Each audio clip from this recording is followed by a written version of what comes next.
کچھ لوگ علماء کرام پر اعتراض کر رہے ہوتے ہیں، کہہ رہے ہوتے ہیں کہ دنیا چاند پر پہنچ گئی، انسان نے فضا کو مسخر کر لیا ہے، اور یہ علماء حضرات ابھی تک وہ 1400 سال پرانی باتیں لے کر بیٹھے ہوئے ہیں، وہی 1400 سالہ پرانی بخاری، وہی مسلم، وہی ترمذی، وہی 1400 سالہ پرانے مسئلے لے کر بیٹھے ہوئے ہیں۔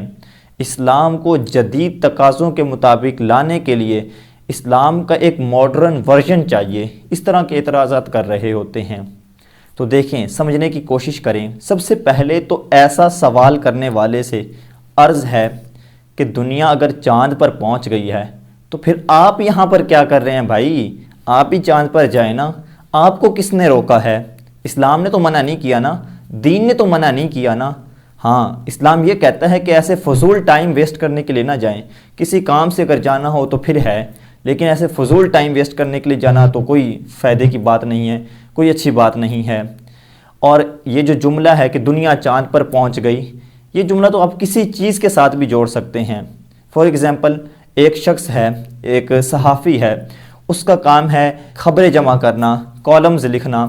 اب اس کو کوئی بندہ جا کر کہہ دے، بھائی عجیب بات ہے، تم ابھی تک خبریں جمع کرنے میں لگے ہوئے ہو اور دنیا چاند پر پہنچ گئی ہے، تمہیں کالمز لکھنے سے فرصت نہیں ہے اور دنیا چاند پر پہنچ گئی ہے۔ اس طرح تو کسی بھی چیز کے ساتھ یہ جملہ جوڑا جا سکتا ہے۔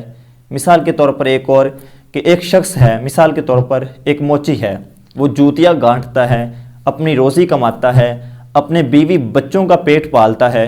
اس کے پاس کوئی فلاسفر جائے اور یہ کہنا شروع کر دے کہ بھائی دنیا چاند پر پہنچ گئی ہے اور تم ابھی تک یہ جوتے گانٹ رہے ہو۔ اس کے علاوہ کسی بھی چیز کے ساتھ یہ جملہ جوڑا جا سکتا ہے۔ آج کل سکولز، کالج، یونیورسٹیز میں ایجوکیشن ایز اے سبجیکٹ پڑھایا جاتا ہے۔ ایجوکیشن، سیوکس، سوشل اکنامکس اور اس طرح کے جغرافیہ، کئی اس طرح کے سبجیکٹس پڑھائے جاتے ہیں۔ اب وہاں کوئی بندہ جائے اور وہاں یہ کہنا شروع کر دے، مثال کے طور پر جغرافیہ والے کو کہے کہ دنیا چاند پر پہنچ گئی ہے اور تم ابھی یہی ڈسکس کر رہے ہو کہ فلاں سمندر وہاں پر ہے، فلاں دریا وہاں پر ہے، دنیا چاند پر پہنچ گئی ہے اور تمہیں ابھی دریا ماپنے سے، سمندر ماپنے سے فرصت نہیں ہے۔ یہ تو جملہ کسی کے ساتھ بھی جوڑا جا سکتا ہے۔ بات یہ ہے کہ ایسا سوال، ایسا اعتراض جس کا نہ کوئی سر ہے نہ کوئی پیر ہے، جس کی کوئی لاجک ہی نہیں ہے۔ اب مثال کے طور پر کوئی شخص شادی کر رہا ہے اور کوئی فلاسفر پہنچ جائے اس کی شادی میں اور کہنا شروع کر دے کہ بھائی تم ابھی تک یہ شادی کر رہے ہو، دنیا چاند پر پہنچ گئی ہے۔ وہ آگے سے کہہ دے کہ بھائی پھر میں کیا کروں، میری شادی تو ہو لینے دو۔ تو بات یہ ہے کہ ایسے بے جوڑ جملوں کا حقیقت میں قالوا سلاما کے علاوہ کوئی جواب نہیں ہے۔ ان لوگوں کا جواب قرآن پاک نے سکھایا ہے کہ وَإِذَا خَاطَبَهُمُ الْجَاهِلُونَ قَالُوا سَلَامًا، صرف ان کے لیے یہی جواب کافی ہے، قَالُوا سَلَامًا۔ میں آپ سے سوال کرتا ہوں کہ کیا ارسطو، افلاطون کی تعلیمات کو دنیا میں نہیں پڑھایا جا رہا؟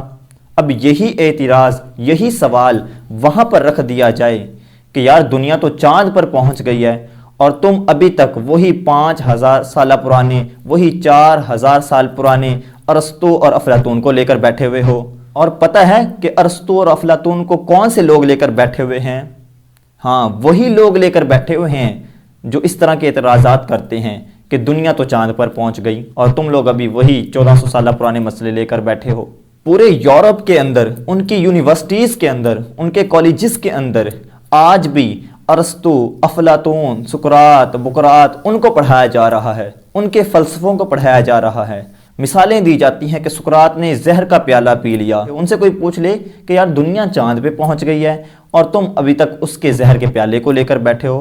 نہیں بھائی نہیں، وہ بڑا حق کا علم بردار تھا، اس نے حق کو جھکایا نہیں، اس نے یہ کر دیا، اس نے وہ کر دیا۔ تو پورے یورپ کے اندر، پورے امریکہ کے اندر، ایون کہ مسلمانوں کی یونیورسٹیز میں بھی ارسطو، افلاطون، سقراط، بقراط کو پڑھایا جا رہا ہے، اس کے فلسفوں کو پڑھایا جا رہا ہے۔ تو دیکھیں ان کا فلسفہ کیا تھا؟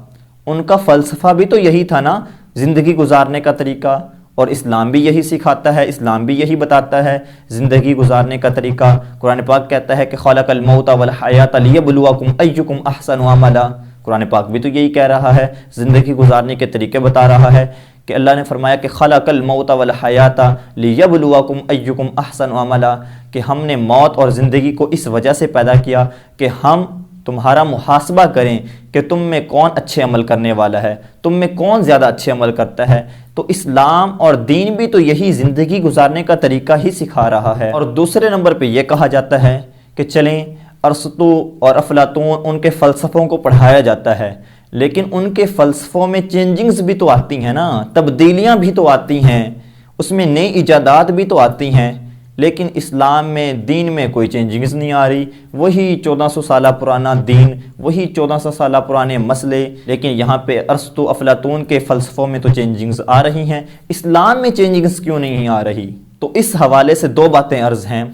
سب سے پہلے تو وہ اس بات کو چھوڑ دیں، چاند پر جانے والی بات کو چھوڑ دیں کہ تم 1400 سال پرانا دین لے کر بیٹھے ہو، 1400 سال پرانا مسئلے لے کر بیٹھے ہو۔ ہم 1400 سالہ پرانے مسئلوں کو ڈسکس کریں، اس پر تو کلام ہوتا ہے، اور ارسطو اور افلاطون 5000 سالہ پرانے ان کے فلسفے پڑھائے جائیں، اس پر کوئی کلام نہیں، تو لہٰذا یہ ٹھیک نہیں ہے۔ اس سوال کو تو پھر چھوڑ دیں کہ دنیا چاند پر پہنچ گئی۔ پھر دوسرا سوال یہ کہ ان کے فلسفوں میں تو چینجنگز آتی ہیں، دین میں کیوں نہیں چینجنگز آتی؟ تو دیکھیں، چینجنگز وہاں پر آتی ہے، تبدیلیاں وہاں پر آتی ہیں جہاں پر کوئی کمی ہو، جہاں پر کوئی کوتاہی ہو، غلطیاں ہو، وہاں پر چینجنگز آتی ہیں۔ جب لوگوں نے اس کو پڑھا، ارسطو کو پڑھا، افلاطون کو پڑھا، سقراط مقراط کو پڑھا، تو لوگوں نے یہ سوچا کہ اس کا یہ فلسفہ صحیح نہیں ہے، اس کو یوں نہیں بلکہ یوں ہونا چاہیے تھا، تو اس میں کچھ غلطیاں تھیں، کچھ کوتاہیاں تھیں، اس وجہ سے اس میں چینجنگز آئی ہیں۔ لیکن اسلام جو دین ہے یہ پرفیکٹ دین ہے، اس وجہ سے اس میں کوئی غلطی نہیں ہے، اس وجہ سے اس میں چینجنگز نہیں آتی۔ لیکن اگر ہم اس میں چینجنگز کریں گے، اس میں ہم تبدیلیاں کریں گے، تو پھر تو یہ صحیح کو غلط کرنا ہوگا، جو کہ یہ بھی درست نہیں ہے، صحیح کو غلط نہیں کیا جا سکتا۔ تو جہاں پر غلطیاں ہوتی ہیں وہاں پر ہی درستگی ہوتی ہے، اور اسلام تو مکمل دین ہے، پرفیکٹ دین ہے۔ یہاں پر اگر ہم چینجنگز کریں گے، تبدیلیاں کریں گے، تو پھر تو صحیح کو غلط کرنا ہوگا، اور یہ بھی صحیح نہیں ہے۔